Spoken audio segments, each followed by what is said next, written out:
ne do të vazhdojmë ngritjen e çështjeve që e vlerësojmë që janë edhe të rëndësishme për mbi gjitha, edhe alarmuese jo vetëm për aspektin politik, por edhe për aspekte tjera.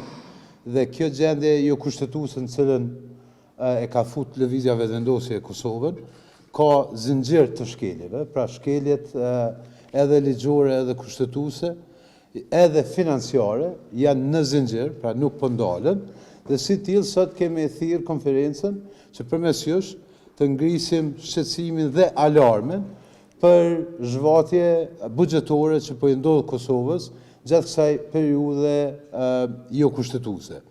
Dhe jemi duke folur për gjysmë milioni euro zhvatje vetëm për pagat e militantëve të lëvizjes vetëvendosje në zyret e qeverisë. Është e qartë se janë 463 të emëruar politik në institucionet qeveritare, pra po flasim për kabinetet, këshilltarët, shoferët e të tjerët, të cilët kanë qenë të emëruar ligjërisht para zgjedhjeve të 7 qershorit. Por, sikurse është e qartë me kushtetut në nenin 72 dhe në ligjin për qeveri në nenin 26, ai i cili certifikohet si deputet dhe jep mandat betimin si deputet, nuk ka të drejtë të ushtrojë detyrën e ministrit në qeverinë e Republikës Kosovës. Rrjedhimisht që atë ditë asnjë i punësuar nga këta ministra uzurpator tashmë nuk kanë të drejtë të futen në zyret e qeverisë. Shuma e përafërt e pagave të këtyre militantëve të lëvizjes vetëvendosje në zyret qeveritare është 486.150 euro në muaj. Pra po flasim për shumën 486.150 euro në muaj, të cilave i shtohen edhe mbushjet e telefonave, i shtohen veturat dhe karburantet, i shtohet reprezentacioni e të tjera dhe rrjedhimisht e kalon shifrën për gjysmë milioni euro zhvatje në të buxhetit popullit Kosovës.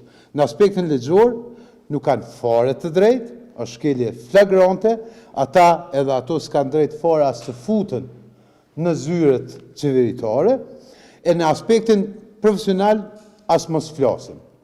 Ka raste kur shoferët janë emëruar këshilltar vetëm për t'ju rritur paga. Dhe kjo pagë vjen në kurriz të popullit Kosovës, në kurriz të buxhetit popullit Kosovës. Sa tri e të reja kanë diplomu dhe nuk kanë mundësi punësimi në Kosovë, derisa 463 të emëruar politik që kanë qenë legal e sot janë ilegal, paguhen nga buxheti i popullit Kosovës. Ne ftojmë Prokurinë e Shtetit që menjëherë që sot të merë veprimet e nevojshme hetimore për të gjetë përgjegjësit dhe për t'i vendosur para drejtësisë këta që po e zhvatin buxhetin e popullit Kosovës.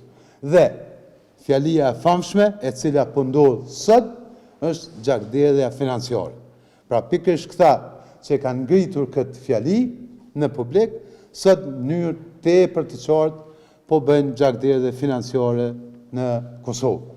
Kjo shumë prej gjysmë milioni, po e baj pak me krahasim, është e barabartë me pagën që e marrin 769 policë në Kosovë, ose me pagën që e marrin 862 ushtarë në Kosovë, ose me pagën që e marrin 909 zjarfikës në Kosovë, apo 781 mësimdhënës në Kosovë.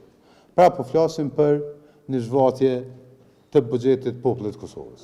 Sa i përket pyetjes tjetër, në lidhje me mundësitë për zgjedhjen e presidentit, e keni qartë që nga data 26 qershor, Aleanca ka bë e para, ka qenë që ka bë ofertë se si mundet Aleanca të ndihmojë kvorumin për zgjedhjen e presidentit, madje edhe të institucioneve tjera.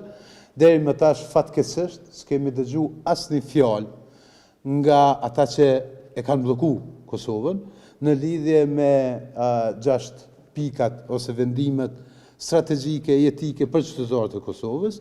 Ne po e përsërisim edhe një herë, për ne është më rëndësi çka e jo kush, pra për ne është më rëndësi institucionet e ardhshme të Kosovës, a do të futin Kosovën në gazin, në projektin amerikan të gazit, a do të krijojnë, respektivisht ndërtojnë kapacitetet me çmir për energjetikën e Kosovës, e të tjera për secilën pikë, dhe në secilin variant, kushdo dhe çfarëdo marrëveshje që del nga partitë tjera, ne do të shohim se çka ka në atë marrëveshje dhe jo kush janë. Pra, është tepër e qartë, Aleanca mbetet në qëndrimin e njëjtë sepse ka qenë e para dhe e vetmja që po flet për përmbajtje e jo për emër.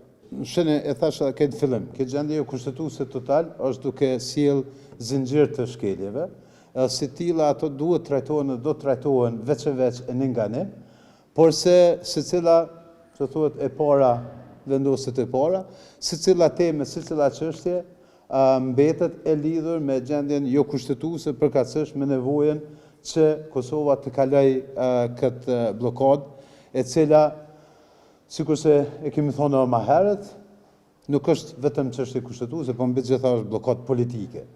Pra, sistemi në Kosovë funksionon nëse ka vullnet politik për të funksionuar. Sistemi në Kosovë ka të qartë se me njëherë pas certifikimit të rezultateve konstruohet kuvendi. Kush dëshiron që të vendos temat të tjera para kuvendit, po e shohim edhe po e mund të bllokuar këtë Kosovën për shkak se çashtu ju ka tek. Pra kjo logjik është zinxhir i shkeljeve kushtetuese, edhe si tilla ne do t'i trajtojmë veç e veç secilën, por është e pamundur që gjitha t'i trajtojmë për i ditë. E para ne shpresojmë që kuvendi sa më shpejt konstruohet edhe kjo çështja e madje tash ka edhe iniciativë publike për nismë ligjore që të ndrohet dhe Aleanca e ka mbështet këtë nismë për ndryshimin e kodit penal, pra që mos respektimi i qëllimshëm i aktgjykimeve dhe gjykatës kushtetuese të jetë vepër penale, ashtu duhet të jetë. Ne në momentin e parë që kemi mundësinë të funksionojmë si kuvend, do ta mbështesim këtë iniciativë, sepse besojmë që kushdo që shkel qëllimshëm aktgjykimet e gjykatës kushtetuese realisht është të bëjë vepër penale. S'dyti, sa i përket emrit apo emrave që diskutohen, ne mbetemi në të njëjtën sepse jemi në përmbajtje e jo në dukje apo në emra. Pra, për ne është me rëndësi nëse Kosova vendos ose merr vendime geostrategjike dhe jo vetëm geostrategjike, pra, a vendoset në zonën e përbashkët perëndimore amerikane me projektin amerikan të gazit, apo mbetet me rreziqet të zonës influencuese ruse në energjetik.